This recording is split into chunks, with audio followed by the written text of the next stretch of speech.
Hi hello नमस्कार। स्वागत है आप सबका एक और नई वीडियो में। तो आज हम बात करने वाले हैं कि जब हमारे देश में कोविड कंट्रोल में आ चुका था, सब कुछ पहले जैसा नॉर्मली चल रहा था, फिर अचानक ऐसा क्या हो गया कि कोविड का सेकेंड वेव का स्ट्राइक इतना जल्दी आ गया, जबकि हमारे पास तो अभी वैक्सीन भी अवेलेबल था। तो चलिए इस विषय पे एक बार गौर फरमाएं। तो जब पहले कोविड-19 इंडिया में आया था, उस टाइम पे हमारे देश पे कंप्लीट लॉकडाउन लग चुका, और जो चीज़ नया नया इंट्रोड्यूस होता है तो उसका खौफ बहुत ज़्यादा होता है। कुछ इसी तरह हमारे देश में भी 2020 में हालत था। सब लोग डरे सहमे से रहने लगे, सब फॉलो करने लगे उस चीज़ को, और इसका इलाज कैसे किया जाए वो भी सब रिसर्च करने में जुट गए। फिर 2020 के एंडिंग में ऑक्सफोर्ड के साइंटिस्ट ने इंडिया में ही वैक्सीन बनाना शुरू कर दिया, और दिसंबर तक हमारे पास सारे वैक्सीन अवेलेबल थे, जो कि अगर इमीडिएट एक्शन से पूरी देश में जारी किया जाता, शायद अब तक पूरा देश वैक्सीनेटेड हो चुका होता, सबको वैक्सीन लग चुका होता, और आज हमको सेकेंड वेव का खतरा कभी होता ही नहीं। लेकिन तब भारत को विश्व गुरु बनना था, और हमारे माननीय प्रधानमंत्री ने पहले अपनी देश की प्रॉब्लम सॉल्व करने के बजाय दूसरी देशों में वैक्सीन को डिस्ट्रीब्यूट करने लगे, और भारत को विश्व गुरु बनाने की उपाधि के पीछे भागने लगे। भले ही इंडिया में ना जाने कितने बिजनेसमैन, कितने जो छोटे छोटे दुकानदार हैं, उनकी कितनी भी लॉस हो जाए, मिडिल क्लास फैमिलीज की कितनी भी लॉस हो जाए, लोग भूखे मरे, लेकिन भारत को विश्व गुरु बनना है। और इसी चक्कर में अभी तक भारत में सब लोगों के पास वैक्सीन नहीं पहुंच पाई है। अब भी हम सेकेंड वेव से जूझ रहे हैं, दिसंबर से हमारे पास वैक्सीन होते हुए भी। क्यों? क्योंकि भारत को विश्व गुरु बनना है भाई। हमारा क्या है, सिर्फ 130 करोड़ ही तो लोग हैं, कभी ना कभी तो ले लेंगे, उसमें क्या है।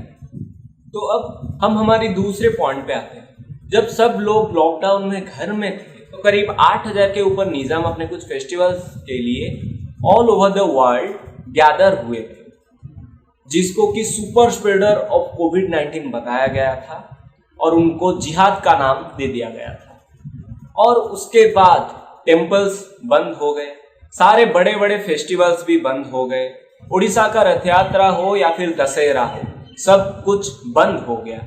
लेकिन फिर आता है 12 साल में एक बार होने वाला स्पेशल महाकुंभ मेला, जो कि 2021 में होने वाला होता है, जिसको कि अलाउ कर दिया गया, शायद ये सोच के कि कोरोना तो शायद अभी अपने घर चला गया होगा, चैन से खा पी के सो गया होगा, अब वो हमारा क्या ही उखाड़ लेगा। जिसमें कि 30 से 40 लाख लोग गैदर होते हैं। अगर उसको हम जिहाद बोलेंगे तो इसको क्या बोलेंगे? या तो आप दोनों को ही मना कर लेते, या फिर दोनों ही बात पे एग्री कर लेते। जहां पे आपने 8000 लोगों की गैदरिंग को एक इतना बड़ा इशू बना दिया, वहां पे आप इतनी इजीली 30 से 40 लाख लोगों की गैदरिंग को कैसे अलाउ कर सकते हैं? और रही बात कोविड प्रिकॉशंस के, तो हमारे पीएम तो हमेशा यही कहते रहते हैं, मास्क पहनो, सोशल डिस्टेंसिंग मेंटेन करो, हाथ सैनिटाइज करो। और Our party and alliance as the best suited alliance to address the development needs of society.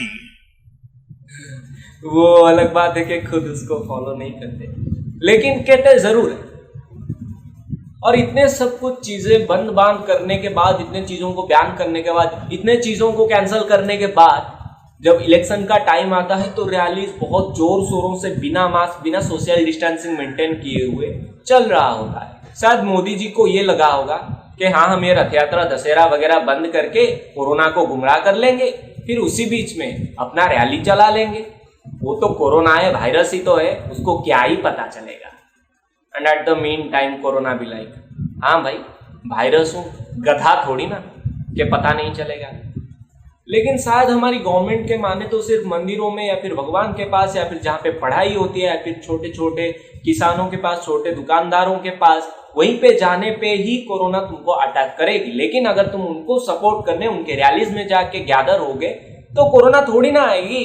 देखो लोग ही क्या बोलते हैं, कोरोना तो है ही नहीं बाबा, देख लो। जब नेता ने मास्क नहीं लगाया तो जनता क्यों लगाएगी? दादा दादा मास्क कोई क्यों नहीं लगा रहा है? कोरोना है? नहीं, कोरोना नहीं है? नहीं है, नहीं है, ऐसा नहीं है। तो मास्क नहीं लगाना चाहिए? नहीं लगाना चाहिए। मास्क क्यों नहीं लगाया है? नहीं लगाना चाहिए। कोरोना नहीं है, नहीं है। आसपास सब स्वस्थ है? अब ठीक है। अब बस मैं मोदी जी से एक ही बात पूछना चाहूंगा, जहां पे अगर कोई अपने घर के पास भी कहीं आसपास भी जाए सब्जी वगैरह लाने के लिए या फिर कुछ भी, अगर उसने गलती से मास्क ना पहना हो उसके लिए चालान कट जाता है, उसको फाइन लगता है। अगर वो सोशल डिस्टेंसिंग मेंटेन ना करे, कोविड प्रिकॉशंस को फॉलो ना करे, मास्क ना पहने, तो उसको फाइन देना पड़ेगा, ठीक है। लेकिन जब आप रैली में जा रहे थे, जब आप अपनी कही हुई बात को नहीं रख रहे थे, आप रैली में बिना मास्क पहने, बिना सोशल डिस्टेंसिंग मेंटेन किए रैली में जा रहे थे, लाखों लोग आपके रैली को अटेंड कर रहे थे, उसके लिए जितने लोग अफेक्टेड हुए, जितने लोगों की डेथ हुई, जितनों की पॉजिटिव रिपोर्ट आई, उसके लिए आप कितना फाइन देंगे, कितना फाइन दे सकते हैं आप उसके लिए आपको कितना चालान लगना चाहिए? तो अब बताइए कि वो जो 8,000 लोग अपनी फेस्टिवल के लिए उस टाइम पे गैदर हुए थे, जिसको कि आपने मना किया था कि ये कोविड का सुपर स्प्रेडर है, असल में वो सुपर स्प्रेडर था या फिर आपने ये जो रैली किया और ये जो कुंभ मेला को अलाउ किया वो सुपर स्प्रेडर है? फिर बात आती है लॉकडाउन की। लॉकडाउन में आपने लगभग सारी चीजें बंद कर दी, जबकि साइंटिस्ट का माने तो कोई भी वायरस हो उसको सिर्फ हमारा इम्यूनिटी ही हमको टैकल करने में मदद कर सकता है, उससे हमको रिकवर करवा सकता है। और इम्यूनिटी स्ट्रॉन्ग करने के लिए हमको फिटनेस की सख्त जरूरत होती है, और फिटनेस सेंटर्स यानी कि जिम्स को आपने बंद किया हुआ है। छोटे छोटे दुकानदार हैं, किसान हैं, उनकी व्यवसाय आपने बंद की हुई है। जो हमारी यूथ को, हमारे बच्चों को सबसे ज्यादा जरूरत है एजुकेशन, वो भी आपने बंद किया हुआ है। लेकिन ये सब थोड़ी ना जरूरी है। जरूरी तो ये है ना कि लोग दारू पिए, इसलिए आपने दारू के ठेके खोले रखे हुए हैं। वो तो सबसे ज्यादा जरूरी है ना। पढ़ना थोड़ी ना जरूरी है, ना पढ़ना जरूरी है, ना धर्म जरूरी है, ना फिट रहना जरूरी है, ना कि बिजनेस करना जरूरी है। जरूरी है तो दारू पीना, इसीलिए दारू के ठेके खुले रहेंगे। जाओ खुलेआम दारू पियो, क्योंकि असल में पैसे तो वहीं से मिलेंगे ना। तो अब बस एक सवाल मैं आपके लिए छोड़ता हूं, अगर एक आदमी अपने घर के पास कोई चीज लाने के लिए बिना मास्क पहने जाता है तो क्या ये उसकी गलती होगी? क्योंकि वहां रैली में तो लाखों लोग जाते हैं, कुंभ मेले में तो लाखों लोग जाते हैं बिना मास्क, बिना सोशल डिस्टेंसिंग मेंटेन करते हुए।